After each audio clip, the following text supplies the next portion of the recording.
Good morning and welcome to the Commission's administrative meeting for July 14th, 2021. I'm a sucker for good news, and we have good news to report in the state. According to a report that was released yesterday by CNBC, the state of Maryland was ranked among the top for doing business. And a lot of that was attributable to the state's infrastructure. Since the last report was issued back in 2019, the state of Maryland has actually jumped over 19 other states to now enter the tier of the top 10 to do business in. Specifically, it was noted that Maryland has one of the most reliable electric grids in the entire United States, with a customer on average only experiencing approximately 2 hours of interruptions per year.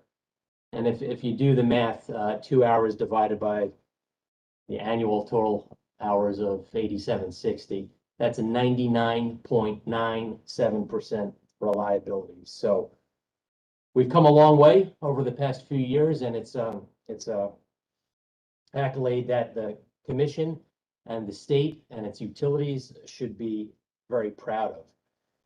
Specifically, the CNBC study referenced the work of the PSC and our grid modernization proceeding in docket PC 44, noting the tremendous movements that have occurred in the past recent years, as well as upcoming initiatives that the Commission recently launched. So I'd just like to recognize the 6 work groups that we have underway, as well as our work group leaders. Those 6 work groups are rate design, electric vehicles, competitive markets and customer choice, interconnections, energy storage, and our most recently launched work group just last month is distribution system planning. We appreciate the input from all of the work group members, our Office of People's Counsel, and others who are regularly engaged with the PSC. I'd like to give special recognition to our work group leaders, including Molly Knoll, Joey Chen, Amanda Best, John Borkowski, Kristen Lawrence, and David Littell. So that's good news. Virtual clapping. Yes. In other news, sort of a point of personal privilege, I am a big fan of electric vehicles. The Commission launched its portfolio for the pilot program back in early of 2019. And we've also come a very long way in terms of developing energy infrastructure to support our electric vehicles. I've appreciated the work of many in the private sector, including EVgo, the Electric Vehicle Institute, ChargePoint, and others who are actively building out the infrastructure in the state.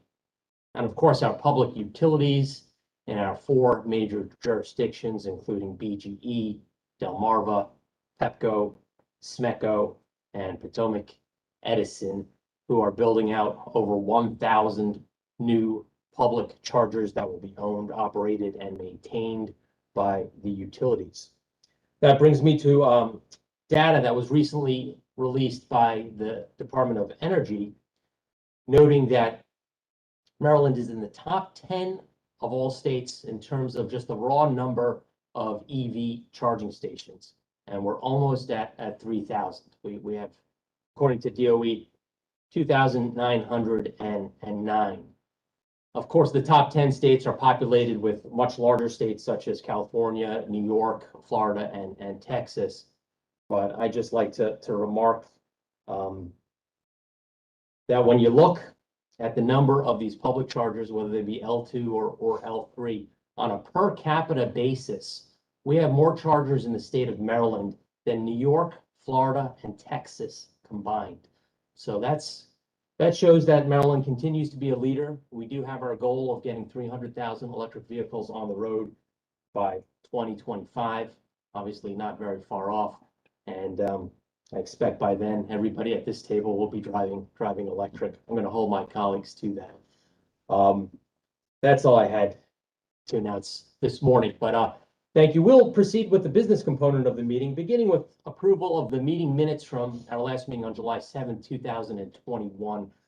All in favor, please say aye. Aye. Any opposed?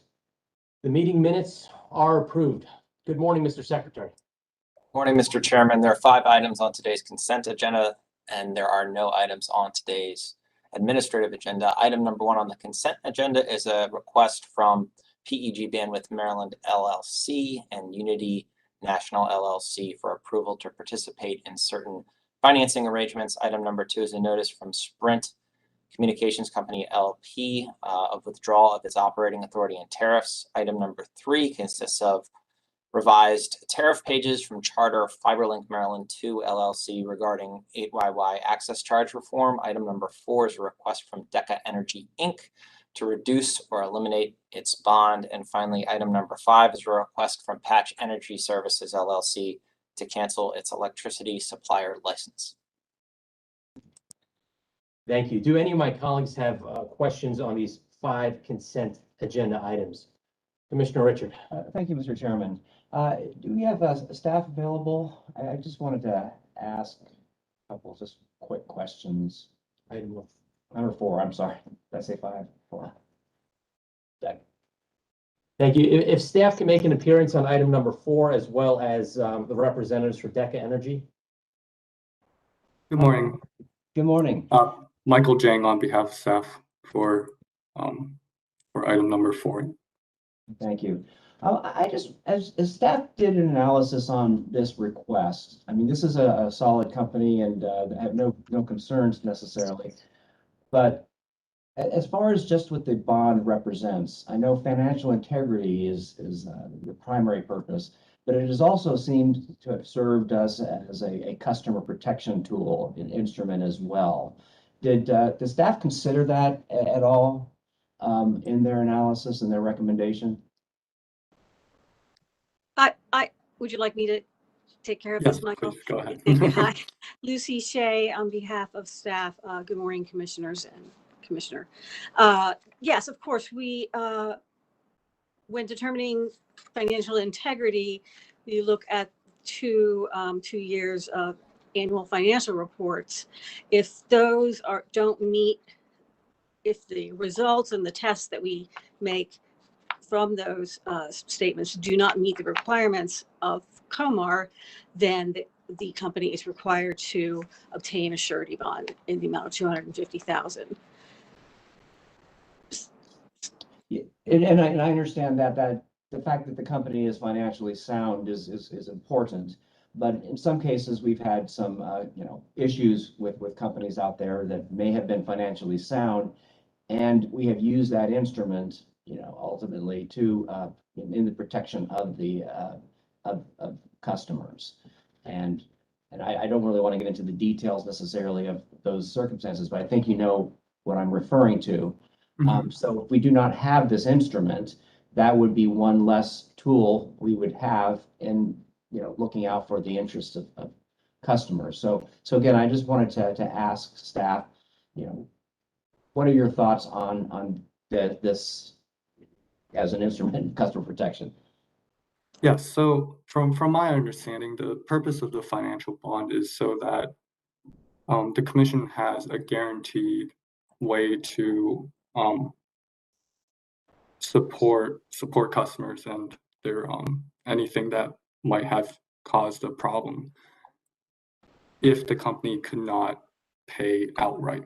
So I think from my understanding, the financial bond is, I guess, a use of last resort. So if the company cannot pay a fine, or if they are unable to financially sustain any refunds that the customers need, that's where a bond would be drawn upon.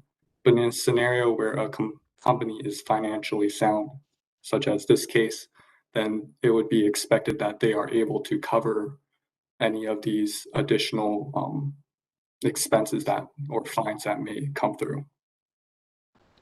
Okay, well, thank you. I guess, Mr. Fields, OPCA, I don't want to put you on the spot, but I do see that you're here. Do you have any comments? I know you didn't file anything on this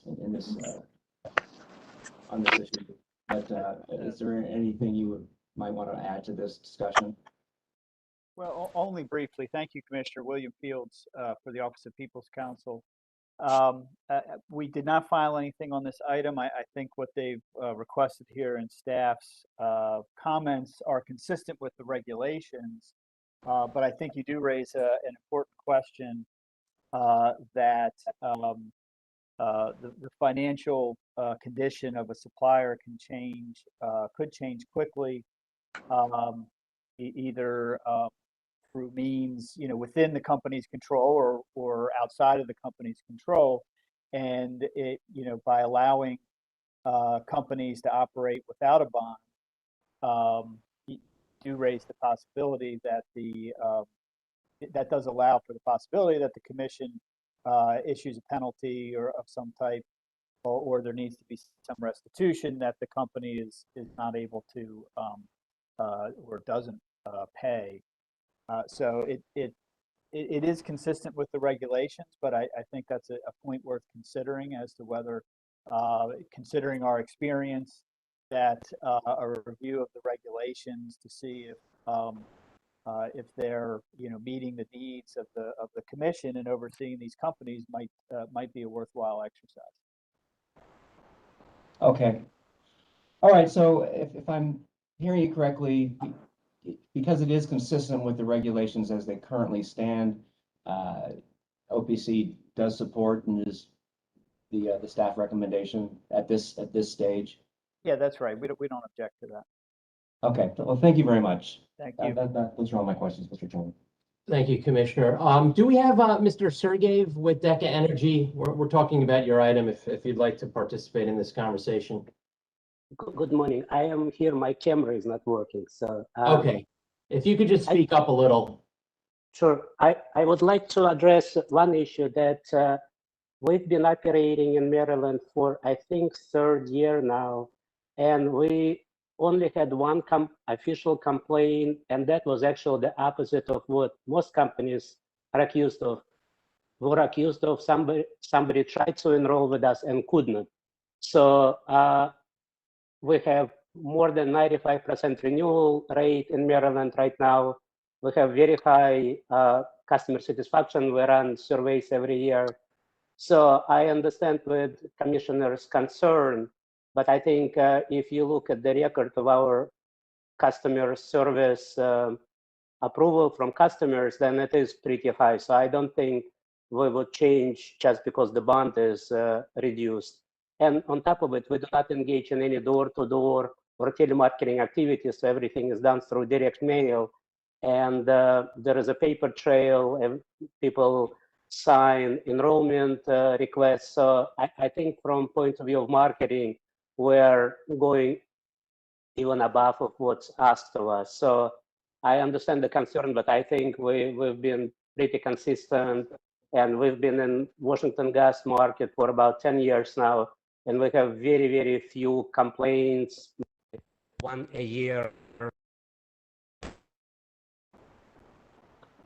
Great. And Mr. Chairman, may I just, and I want you I want to be assured that this is not aimed at DECA. My questioning really is not about DECA. I know that your company's performed very well. I'm just exploring about the bigger issue of whether or not these instruments should be continued as just a customer protection for circumstances that a company isn't quite as ethical as yours is. So anyway, thank you, Mr. Chairman. Thank you. Any additional questions from commissioners? Seeing none, with respect to item number 1, I would move that we note the filing. With respect to item number 2, I would move that we rescind the authority of Sprint Communications Company LP to operate in Maryland and cancel its tariff effective July 14th, 2021. With respect to item number 3, I move that we accept the tariff revisions for filing with an effective date of July 1st, 2021. With respect to item number 4, I move that we grant the company's request to eliminate the bond requirement. And number 5, I move that we approve the cancellation request. The vote begins with Commissioner Herman. Aye. Commissioner Linton. Aye. And Commissioner Richard. Aye. I vote aye. The motions are all approved. With nothing remaining on today's administrative meeting, this meeting is now adjourned. Thank you.